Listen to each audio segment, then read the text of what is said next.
बात उन 2 घंटों की जिस वक्त सबको लगा कि पुतिन ने अब तक का सबसे खतरनाक बदला लेना शुरू कर दिया है। खेरसॉन गए पुतिन को देखकर ज़ेलेंस्की ने अदीविका का अचानक दौरा किया और ये वो शहर है जहां पुतिन की सबसे खतरनाक आर्मी यूनिट लड़ रही है। ज़ेलेंस्की अदीविका पहुंचकर समझ पाते इससे पहले ही पुतिन ने वहां मिसाइलों से हमला शुरू कर दिया और फिर जो रिपोर्ट आई है उससे सबसे ज्यादा बाइडेन घबराए हुए हैं।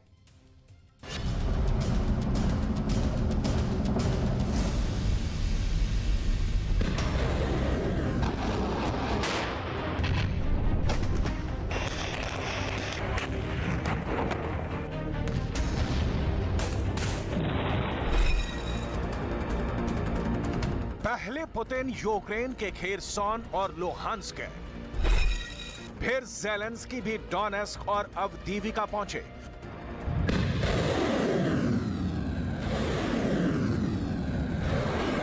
और इसके बाद तो पूर्वी यूक्रेन के बखमूत, अवदीविका और खेरसॉन पर रूस की सेना ने इतने बम बरसाए कि चप्पा चप्पा जलने लगा। ब्रिटिश अखबार द सन के मुताबिक यूक्रेन में इस अंतहीन खून खराबे के बीच पुतिन के दौरे के फौरन बाद रूस की फौज ने खेरसॉन के सेंट्रल मार्केट पर नॉन स्टॉप बमबारी की। इस बारूदी कहर की चपेट में कुछ लोगों की मौत हो गई तो कई घायल हो गए। इस हमले के बाद खेरसॉन के सेंट्रल मार्केट का क्या हश्र हुआ, उसे आप खुद इस मंजर को देखकर समझ सकते हैं। इस मार्केट का इंच इंच मलबे में तब्दील हो गया, पूरा बाजार धुआं धुआं हो गया। इससे ठीक पहले रूस के राष्ट्रपति व्लादिमीर पुतिन ने पूर्वी यूक्रेन के खेरसॉन का अचानक दौरा कर पूरी दुनिया को हैरानी में डाल दिया। गौर करने वाली बात यह है कि इस दौरान वो अपने खूंखार ब्रीफकेस के साथ नजर आए। ये रूस का परमाणु ब्रीफकेस है जिसे चेकेट कहा जाता है, जो पुतिन के साथ साये की तरह चलता है। इस परमाणु ब्रीफकेस के अंदर मौजूद बटन को दबाकर पूरी धरती को कई बार तबाह किया जा सकता है। अमेरिका के परमाणु फुटबॉल की तरह रूस का चेकेट भी 24 घंटे सेना के जवानों की कड़ी निगरानी में रहता है।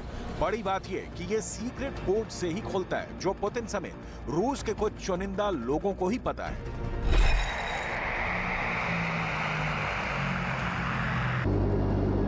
इस परमाणु ब्रीफकेस के सामने आने के बाद पूरी दुनिया की सांसें अटकी हुई हैं।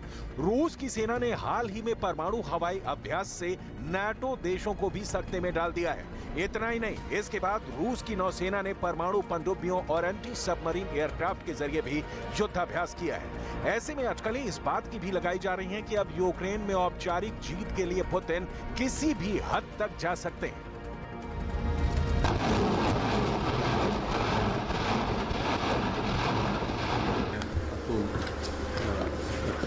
Обстановка, послушать вас, обменяться информацией. Просил бы начать доклад с ситуации на Херсонском направлении, затем на Запорожском.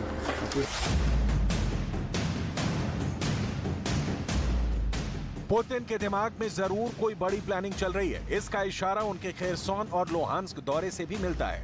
पुतिन के प्रवक्ता के मुताबिक उन्होंने सोमवार को सबसे पहले खेरसॉन का दौरा किया और इसी के बाद खेरसॉन के सेंट्रल मार्केट पर रूस ने भारी बमबारी की। रूस के लिए खेरसॉन कितना अहम है, आप इसे यूं समझिए कि नवंबर 2022 में यूक्रेन ने खेरसॉन को दोबारा हासिल कर लिया था, जबकि इससे पहले करीब 8 महीने तक इस पूरे इलाके पर रूस का कब्जा था। ऐसे में अब रूस का टारगेट खेरसॉन पर दोबारा काबिज होना है।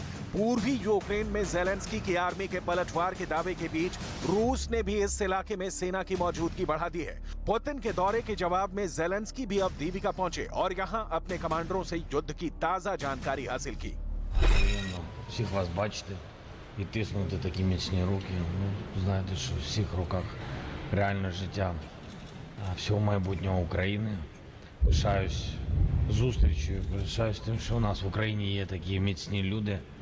Все завдяки вам. Тож тримайтесь і бережіть себе. Від вас залежить наше майбутнє.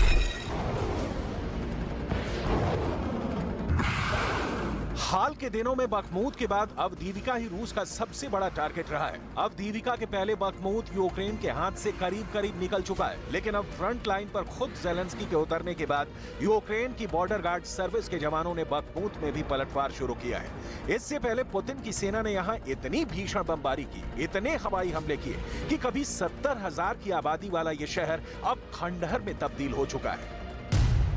बखमूत फतेह करते ही स्लोवांस्क, क्रेमा और कोस्टी यानी निविका जैसे पूर्वी यूक्रेन के शहर रूस की सेना के टारगेट पर हैं। पुतिन की सेना धीरे धीरे कीव की तरफ कूच कर रही है। इस बीच पेंटागन के लीक सीक्रेट दस्तावेजों से बहुत बड़ा पर्दाफाश हुआ है। दावे के मुताबिक मई के महीने में यूक्रेन का पूरा एयर डिफेंस सिस्टम ध्वस्त हो सकता है और फिर पुतिन के लड़ाकू विमान यूक्रेन में घुसकर युद्ध को अंजाम तक पहुंचा सकते हैं। इस पर्दाफाश के बाद नाटो के देश बेचैन हैं, क्योंकि अगर ऐसा हुआ तो ये सिर्फ यूक्रेन की हार नहीं होगी, बल्कि ज़ेलेंस्की को हथियार सप्लाई करने वाले तमाम नाटो देशों की भी करारी शिकस्त होगी।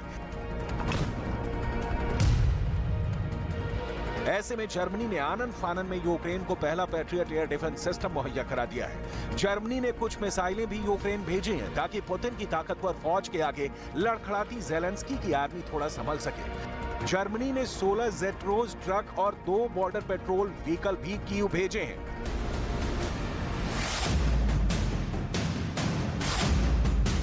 कहने को तो अमेरिका ने भी यूक्रेन से एक MIM-104 patriot air defence system देने का वादा किया था, लेकिन ज़ेलेंस्की को यह तोहफा मिलेगा कब, इसकी तारीख अब तक सामने नहीं आ पाई है। दिसंबर 2022 में सबसे पहले अमेरिका ने ही यूक्रेन को पैट्रियट डिफेंस सिस्टम और मिसाइलें देने की बात कही थी। हालांकि खुद अमेरिका का मानना है कि patriot air defence system cruise मिसाइलों, बैलिस्टिक मिसाइलों और एयरक्राफ्ट को इंटरसेप्ट तो कर सकता है, लेकिन ये एक मुकम्मल एयर डिफेंस नहीं है। पैट्रियट डिफेंस सिस्टम से यूक्रेन मध्यम और छोटी दूरी तक अपने आसमान को सुरक्षित बना सकता है। रूस की तरफ से यूक्रेन पर जारी मिसाइल और ड्रोन हमलों के बाद ज़ेलेंस्की ने अमेरिका और यूरोप के मददगार देशों से जल्द एयर डिफेंस सिस्टम देने की गुहार लगाई थी। इसके बाद अमेरिका ने उसे 2 NASAMS मुहैया भी करवाए हैं। इसमें कोई शक नहीं कि अमेरिका और नाटो देशों के हथियारों के बूते ही यूक्रेन अब तक युद्ध के मैदान में टिका है। ऐसे में ब्राजील जैसे तटस्थ देश ने एक तरफ जल्द से जल्द युद्ध विराम पर जोर देते हुए शांति की वकालत की है, तो दूसरी तरफ उन्होंने अमेरिका और यूरोप पर यूक्रेन को हथियारों की सप्लाई कर युद्ध भड़काने का भी आरोप लगाया है। Do jeito que está a coisa, a paz está muito difícil. It's going to be a tentative process because the way things are moving, peace is very difficult to be reached. O presidente Putin não toma a iniciativa de parar. President Putin doesn't take O any initiative Zelensky to não stop toma a the war. iniciativa de parar. Zelensky from Ukraine doesn't take any A initiative Europa to e os stop. Estados Unidos terminam dando uma contribuição para a continuidade dessa guerra. Europe and the US continue to give their way of contribution to continue. E eu acho que nós temos que sentar numa mesa So we have to sit around the table e dizer chega, and say that's enough. vamos conversar porque a Let's start guerra talking. nunca trouxe, nunca trará benefício. War. इस पर अब America ने भी जवाब दिया है और Brazil के राष्ट्रपति के आरोपों को खारिज किया है। Plainly wrong. Of course we want this war to end. Of course we do.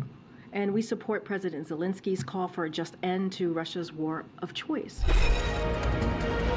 आरोप और सफाई अपनी जगह है, लेकिन सच ये है कि यूक्रेन में युद्ध को खत्म करने पर अब तक जिस शिद्दत से कोशिश होनी चाहिए थी वो हुई नहीं है। हकीकत ये है कि सिर्फ रूस ही नहीं, अमेरिका और यूरोप भी यूक्रेन की बर्बादी के कम कसूरवार नहीं है।